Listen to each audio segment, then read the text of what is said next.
কিছু হবে না, কিছু হবে না, কিছু না বাবা। কিছু না, এরকম না।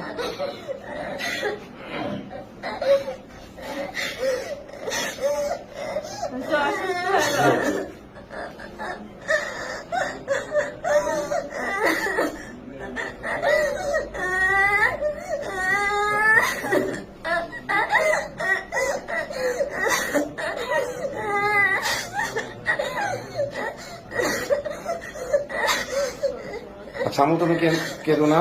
তুমি একেবারে ছোট মানুষ। তোমার বয়স যদিও বলছে 13, আমার কাছে মনে হচ্ছে তোমার বয়স আরো কম হবে। তুমি আসলে বুঝে উঠতে পারো না ওদের ষড়যন্ত্র। আল্লাহ তাআলা তোমার ভবিষ্যৎ ইনশাআল্লাহ সুন্দর করবেন। তুমি আবার পড়াশোনা করবা, তুমি সুস্থ হও।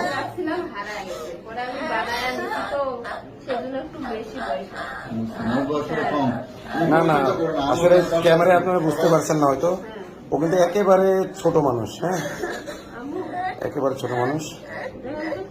আসলে আমরা যেটুকু পাইলাম ওর জবানবন্দিতে, ওর আম্মুর জবানবন্দিতে ওকে কালো জাদু করা হয়েছিল। চকলেট, মিষ্টি জাতীয় জিনিস, চকলেট ইত্যাদির মাধ্যমে কালো জাদু করে ওকে এটা করা হয়েছে। আম্মু ঠিক আছে, ঠিক আছে, তুমি কেন আম্মু? আচ্ছা ওকে, আপনি ভালো মতো হবে, ঠিক আছে, তুমি কেন আম্মু? তুমি এটা ন্যায় বিচার পাবা ইনশাল্লাহ, তুমি ন্যায় বিচার পাবা, তুমি ন্যায় বিচার পাবা। আমি তোমার বাবার মতো ইনশাল্লাহ তোমার ন্যায় বিচার আমি আদায় করে দেবো ইনশাল্লাহ।